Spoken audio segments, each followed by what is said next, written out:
তো দেখো সকালে এখন আমি জলখাবার খাবো, রুটি আর আচার খেয়ে তারপরে দুপুরে রান্নাবান্না আরম্ভ করব। কি এনেছে দেখা লাগবে, দেখে সেই হিসাবে রান্নাবান্না আরম্ভ করতে হবে। খাওয়া দাওয়া হয়ে গেছে, এখন দেখি বাজার কি কি আসছে। আজকে সব নিরামিষ করা হবে, আমিষ কিছু করব না। এনেছে অনেক কিছু। এখানে এটা হচ্ছে জঙ্গলের মেটো আলু। আলুটা কেমন কি লাগবে কে জানি না, নিয়ে আসছে তো বলছে তো জঙ্গলের আলু। এটা আলুটা উঠানোর সময় বোধহয় সব কেটে কেটে গেছে। আর এদিকে মূলো শাক, তা মূলা শাক আর মূলাটা মিশিয়ে আজকে ভাজা করব। তো এখন মূলা শাকটা আগে বাছাবাছি করে পরিষ্কার করে নিই। শাক তো বাছতে অনেকটাই সময় লাগে। শাকটা এখন বেছে নেব। আগে মূলার থেকে শাকগুলো আলাদা করে নেব, তারপরে মূলার শাকগুলো বেছে অনেক কিছু রান্না করব। রান্নাগুলো সবই তোমাদের সাথে শেয়ার করব। ভিডিওটা সম্পূর্ণ দেখো, ভিডিওটা স্কিপ না করে দেখে নিও। আর ভালো লাগলে একটা লাইক কমেন্ট করে দিও।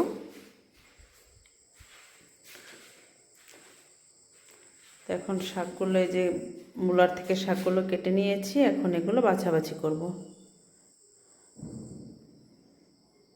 আমিষ রান্না করতে গেলে তাড়াতাড়ি হয়ে যায়, একটা দুটো পদ করা হয়। নিরামিষ করতে গেলে বহুত টাইম লাগে, অনেক সময় নিয়ে সবজি কাটাকাটি করো একা হাতে, অনেকটা সময় লাগে।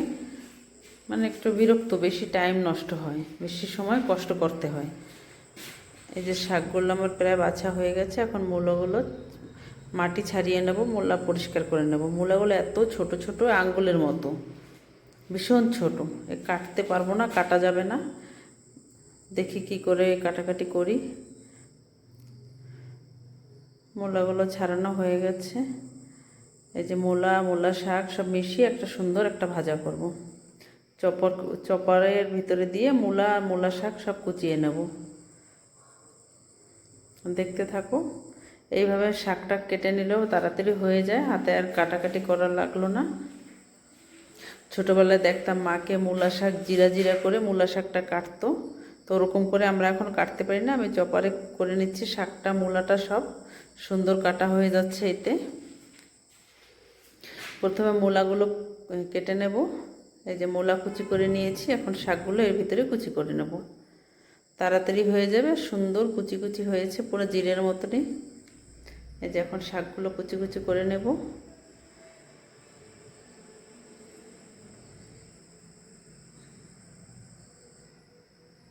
তারপরে নিরামিষ রান্না করতে অনেক সময় লাগে। এই যে শাকগুলো দেখো কত সুন্দর কাটা হয়ে গেছে, একদম কুচি কুচি হয়েছে, সুন্দর হয়েছে। আমার খুব ভালো লাগলো আজকে শাকটা পরিষ্কার করে কাটাকাটি করতে। খেতেও ভীষণ ভালো হয়েছিল, মূলা শাক আর মূলা মিশিয়ে। এই দেখো শাকটা কত সুন্দর কাটা হয়েছে। শাকের জন্য কড়াইতে তেল গরম হয়ে গেছে, জিরে শুকনো এই কাঁচা লঙ্কা দিয়ে দিলাম। জিরে না, সর্ষে দিয়েছি। সর্ষে আর কাঁচা লঙ্কা দিয়ে শাক দিয়ে হলুদ দিলাম, লবণ দিলাম, লঙ্কা তো দিয়ে দিয়েছি। এখন এইটা ভালো করে নাড়াচাড়া দিয়ে ঢেকে রাখবো। শাকটা হতে থাকবে, এদিকে আমি মেটো আলুটা পরিষ্কার করে নেব। শাকটা অনেকটা হয়ে গেছে প্রায় ভাজা। কত সুন্দর হয়েছে শাকটা। এখন শাকটা হতে থাকা আর একটু আলুটা সিদ্ধ বসিয়েছি, আলুটাও প্রায় সিদ্ধ হয়ে গেছে। এই আলুটা না তেমন সিদ্ধ হয় না, একটু শক্ত শক্ত থাকে। জঙ্গলের আলু, কি আলু কে জানে।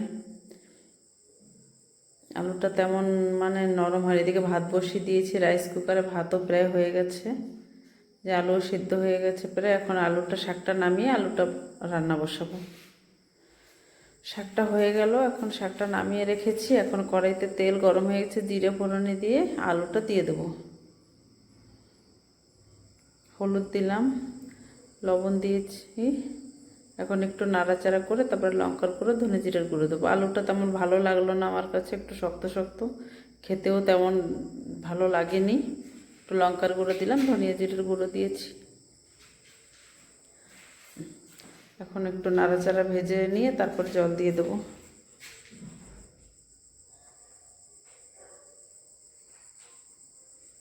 আলুটাও কষানো হয়ে গেছে প্রায়। এখন দিয়ে দিলাম জল দিয়ে আলুটা ঢেকে রাখবো। যে আলুর তরকারিটাও প্রায় হয়ে আসছে। ঝোলটা ভীষণ পাতলা আছে। ঢেকে রেখেছিলাম, একটু একটু নাড়াচাড়া করে দিই।